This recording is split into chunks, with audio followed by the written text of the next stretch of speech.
Time now for a special encounter here on BOTT Radio Network. Here's your host for today, station manager Paul Sublett. Good afternoon and welcome to Encounter. I'm Paul Sublett, your host, and our in-studio guest today is Linda Murphy, who is running for the State Superintendent of Public Instruction. Yes. All the weird things that we get out of the government these days is the names of things and all these 3-letter and 4-letter names that you don't know what they mean. But that one gets called a lot of things, but State Superintendent for short is good. Yeah, but we're glad to have you in the studio with us today. Thank you. And we have an election coming up in just a few days, and so we are here to talk about the possibilities of you being elected and what you will do differently. And just for our audience's sake, we did offer Joy Hoffmeister the same opportunity, and she has so far chosen not to take us up on it. Okay. Well, I'm glad to be here. Thank you, Paul. Yeah, because I wanted to say the same thing, because we just had a meeting, you and I did in another group today, and right. I expressed the fact that we don't endorse candidates. Right. But we ask questions, and we allow candidates to give their views, and then our people to make their own choices. Right. I just want a fair opportunity to speak, and I appreciate it. And this is not a one-sided, so I'm going to pound you in the ground as far as I can. First of all, tell us some of the shortcomings in our education system that you see that need to be corrected. Just lightly breeze over a few of them and let us know where it is we do stand. Okay, I'll say first of all, we need leadership. We need leadership that is bold and courageous and represents the people of the state, not special interest, not teachers' unions, not special interest groups in education, but all of the people of the state, listening to the people and working toward local control, education excellence, academic standards, and returning money to the classroom. Those are the main areas that we need to work. This is a foolish question, but I'm into foolish questions, so answer me this. Why does the state have a board to control education? Why is education not controlled by the parents, who are the ones who receive the benefit, and the children, but the parents of the children? Why are they not in charge? Well, I believe in local control, and right now we have weakened local control through a state school board which is appointed by the governor, just by one person. That's not in agreement with our state constitution, which set up a state school board. It's in the Constitution. But in the Constitution, it consists of members from elected officials, not just one elected official, but several different state officials that are elected. So, in other words, the power is spread out, and these are all elected representatives of the people. When you put it in the hands of one person, even though that person's elected, you're giving an awful lot of authority to the governor to override the local school board as the way they have operated over the last few years. There have been votes by the state school board forcing decisions on local school boards that they voted against, and I don't agree with that. We need to change that. Well, because she appoints, can she also fire? Yes, I mean, actually, the governor is the person who has authority to appoint those members. So, yes, you could remove someone from that position. And I say she because we currently have a female governor, but the next time around it may not be that way. Right, exactly. So with the input of the state into the education system, are there things that they touch that just go virally wrong? As far as the state school board? As far as the state education system, having the state involved rather than the local governments. Yes, I think a lot of good intentions have been brought forward in legislation at times that don't work out on the local level. And we've had to backstep and undo some of that with testing and with some of the controls over teacher evaluations. We still don't have local control of teacher evaluation. It's still done through the state. Some of those requirements in law, in state law, have been lessened, but we need to do away with the state controlling that. Local school districts with elected school boards hire their administrators. the administrator should have the authority to evaluate the teachers. Now, if someone's legal rights are usurped, that's a different issue. But as far as the state controlling the process to evaluate local teachers, only those people there with them really know who are, which teachers are doing the best job and which teachers need some feedback to change the way they're teaching or their methods. And sometimes they need to be dismissed. But it's the people in the local district who really know what's going on, and that's where it needs to remain. For the last couple of years, we have been hiring teachers on an emergency basis, and we are short on teachers again this year. I think the last record I heard was something like 500 teachers short, and that they're reinstating the emergency hire of teachers for classrooms who don't have qualifications. They may have a degree, but they're not qualified to teach necessarily the subject. Mm-hmm. They're there to maintain classrooms. Mm-hmm. Is our education system not so important to us that we don't look a year, 2 years, 3 years, 4 years ahead for teachers and grab them as they come out of college and university, instead of waiting till the year starts and trying to pull all the school teachers in? Well, we know that there are different factors involved in teachers not staying in the classroom or not going into the classroom. One of them is certainly the salary has been an issue, which we all know about, and the state, citizens across the state have supported a teacher pay raise, which has been given $6,100 on average. Now, some schools are reporting through a survey that the State School Board Association did recently, they're reporting that it did help them in getting teachers in the classroom this year, but a lot of them have reported that it didn't help. Now, what we're seeing is there are other factors also, not just the teacher pay raise, but one factor that is widespread is teachers who are really tired of too much control taken away from them in the classroom, and ideas and processes and methods and materials being forced into the classroom from above, where they don't really get to make the decisions anymore about the methods and materials they use or the way they teach. Of that? Well, the Common Core is the most recent one, and there are still some schools doing that, which forces certain processes in the classroom. It's really not just the standards. Although we repealed Common Core from state law and we have new rewritten standards, some districts like Tulsa, Oklahoma City, the administrators said we're going to continue doing Common Core, and they have done that, which limits the teaching methods that teachers can use. And a lot of teachers I've talked with all over the state, and in fact Tulsa World reported on this, interviewed teachers that left Tulsa public schools. A lot of those teachers have gone to other districts where they're not in that kind of process and they feel more freedom to teach. So we need to let teachers teach. We need state superintendent leadership that will get policies and practices that are the most effective out there for examples, but not be supporting the federal government controlling education. And that's what we have right now. The state superintendent said to the Congress, in her testimony in Congress, she said, we want you to hold us accountable.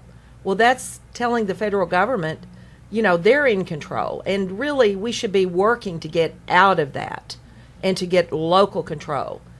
You know, I didn't go to college as an educator to have someone in Washington tell me how to work in the classroom. You know, they're not educators. They don't know what needs to be done when they're there one-on-one with a child. You need to have the freedom to make decisions in your classroom.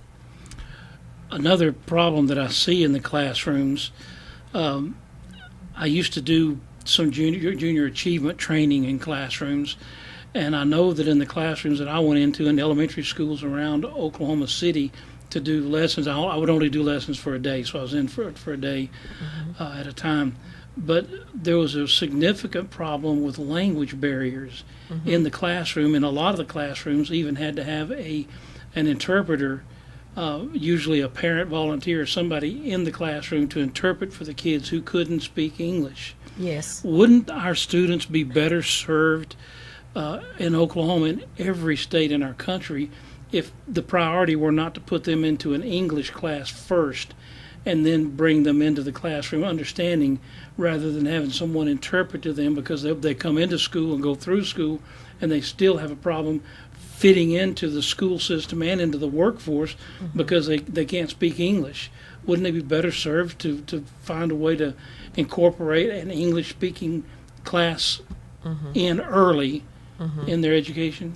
Well, I understand what you're saying. If they're not at that level of language development with English, then they need some basics. They need to do some learning in English basics before they can really be expected to learn in that classroom setting. I think we've done a lot better job toward that. We've had a lot more non-English speaking students coming into our system over the last few years. In fact, we have a pretty high percentage in Oklahoma City, Tulsa, and certain areas of the state. I was even in a small 700 student school outside of Miami, Oklahoma, a couple of weeks ago, talking with a teacher there. She said she had 160 students that are non-English speakers in her school, and that's out of 700 students. So there's a way to work with them to develop those basic language skills, and yes, there are better ways to do that. Okay, also in the area of just classroom education, I'm not so well spoken that I can speak to the subject strongly, but I know that a lot of the curriculum is swinging towards teaching pro-homosexual, against making kids or having kids do a standardized education. They want to do things that are not part of education, as far as I'm concerned, sex education and other parts of the classroom where the education has been subverted and changed into other things. We talked a little bit of that about that in the earlier interview that I did with you, where the books are full of cartoons and sayings and things like that have nothing to do with the classroom subject that they're studying. Right. You mentioned you've seen some of those, and I think what we have is just a lot of different situations around the state as far as teaching sex education. There are different programs. Some of them are abstinence, and they're handled by the local crisis pregnancy center in some districts, but in other areas of the state, the county health department, state health department, and CDC get involved, and they've got some pretty strong, comprehensive, what they call comprehensive sex ed, where they do go into some in-depth instruction in different kinds of sexuality. I know in Jay, Oklahoma, there was a teacher who is also a parent of a 12-year-old. She has about 4 children, but her 12-year-old came home, and she's a teacher in the system, but her daughter came home from a different class. She didn't teach her daughter, but her daughter came home and said, "Mom, you've just got to see what we're learning in school," and showed her the sex education material she had, and it had 4 types of sex.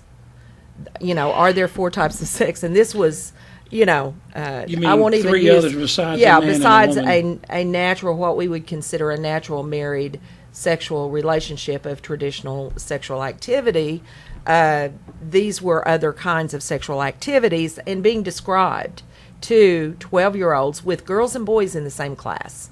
The parents did not give permission for the student to take this class, and didn't even know about the class, and the mom, like I said, was a teacher in the system. So she gave me the materials. I did some research and found out this came straight from the CDC, the federal government, through the state health department, through the county health department, and even a local crisis pregnancy center in Delaware County was sponsoring this and bringing this in and hiring people to teach out of a clinic in Joplin, I believe it was. It's where they had been trained. But I'll just tell you this, Paul.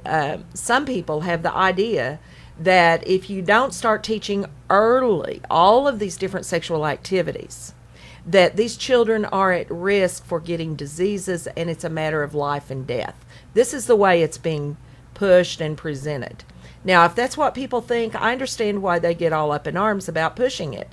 But as a Christian, as a conservative, I don't see it that way, and this mother didn't see it that way. I don't think you see it that way. Parents should know if this is going to be presented in their classroom. They should have an opportunity to opt into these programs and not have to find out after it's done. Certainly even opting out of it before it starts is preferable to having it presented, and then your child's learning things that, as I believe, and I believe you do, most of our listeners believe that this is for the parents to teach children. And it has to do with their relationship with God. It has to do with their spiritual condition. And if there are children that are sexually active and they're putting their lives at risk, then maybe those children and their parents need to do something about that. We can't control the world, and I'm not talking about that, but I'm also talking about preserving the mind and the heart and soul of the children that don't need to be exposed to everything in the world because there are problems out there. And the problem has grown bigger than can be imagined. Right.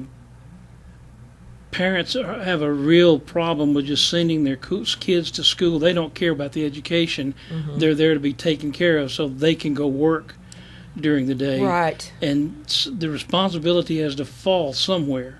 Right. And it should fall on mom and dad, but in most cases it's now falling on the education system. And that's what we're seeing, a lot of that transfer of authority and responsibility over to the school system. And I understand, people that get on that side of the issue and say we've got to take care of this and that and the other. But I think unless they want to drive everybody out that works with their children at home and are parenting their children, unless they want to drive those people out of the system, they need to consider that we need to make it work for everyone. My wife was a school teacher. She taught for 42 years. Mm-hmm. And I enjoyed sharing a lot of what went on between her and her classroom. Mm-hmm. And I know that a large problem is that the parents have gotten to the point that they don't get involved unless they're needed to be involved. Mm-hmm. And they still, the education system has got to be strong enough mm-hmm. to make up for what parents are not doing. And that my wife taught in Christian school and private school, mm-hmm. and the problem's still there. They put their right. kids in school, and if they fail, they come back and they say, well, I'm not paying all this money for my child to fail. But mm-hmm. what are you paying the money for? For us to babysit your kids? Right. But back into the education thing and the things that you touch. Mm-hmm. Education has to keep up with and reflect where the world is today. Right. And even involved in things like sex education and some of these things that at least you and I, don't want the school to be involved in with our kids. It almost becomes a problem because it is so pervasive in everything our kids watch, even cartoons mm-hmm. on TV and right. programs and movies and games. It's so pervasive that we right. have to do something to catch up. Mm-hmm. And evidently the education system now is not doing that.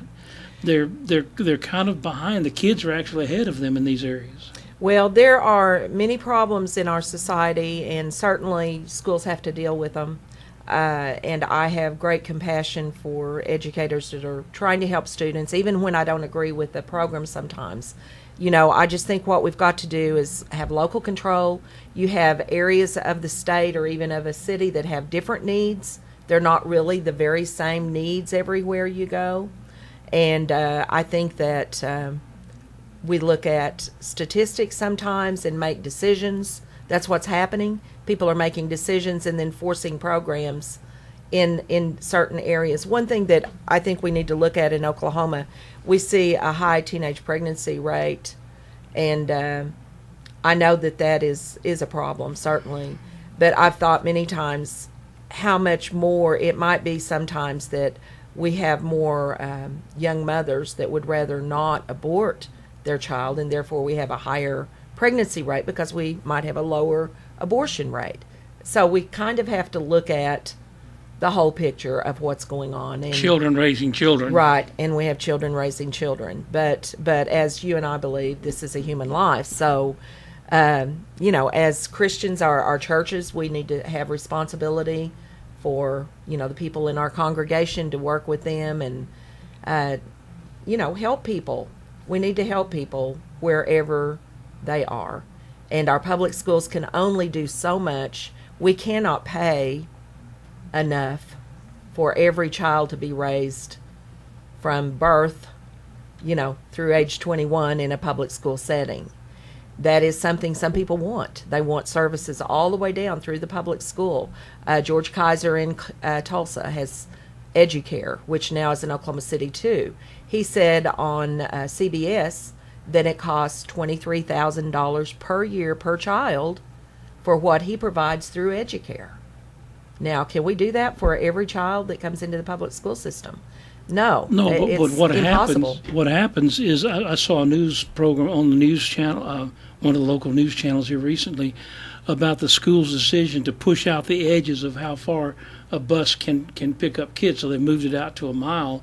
Right. And some parents are really upset about that. Kids having to walk down streets that don't have sidewalks, that are busy streets, and Right. and problems with that come because the education system has gained more money, and they're going to spend more money on teachers and other things, but they're wanting to cut the programs in areas that are probably as important as education, like getting kids to school, for instance. Right. We have all these social services that need funding, and we just need our state budget to get in order. You know, the bottom line, in the State Department of Education, as State Superintendent, I will make sure that it is audited top to bottom. That has not been done according to the State Auditor's Office. I talked with them, and they said, no, that has not been done. There has been a financial statement audit, but that's it, and that's just part of the picture. We need to look at where all of the money's coming from, where it's going, and is it necessary, is it productive? You know, is there a better way to route this money and get it into the classroom is what we need to do. In the state of Oklahoma, a performance audit has to be requested by somebody, Right. a parent, or I guess a teacher can ask. No, not really. We've got the local school boards, of course, can have their system audited, but the state superintendent, I was told by the state auditor's office, the state superintendent can good. and should request an audit, a full audit of the State Department. Showing where the dollars are Right. actually being spent, and if the dollars that are being spent, where they're being spent, if it's effective. Exactly.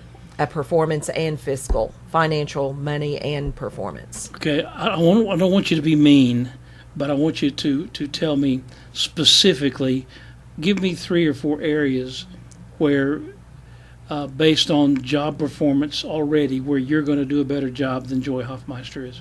Okay, I think everyone saw the 9-day walkout at the state capitol, and Who at the didn't? end of that, we were held hostage. Yes. I think that should be illegal. well, you know, it was became ridiculous. At the end of it, it was more evident to everyone, almost everyone. A few still didn't understand, but at the end of 9 days, we saw that the OEA president, the teachers union in the state, the larger teachers union, there are 2, AFL-CIO has a teachers union also. It's called AFT, American Federation of Teachers. They're in Oklahoma City and now in Tulsa. That's AFT, AFL-CIO union.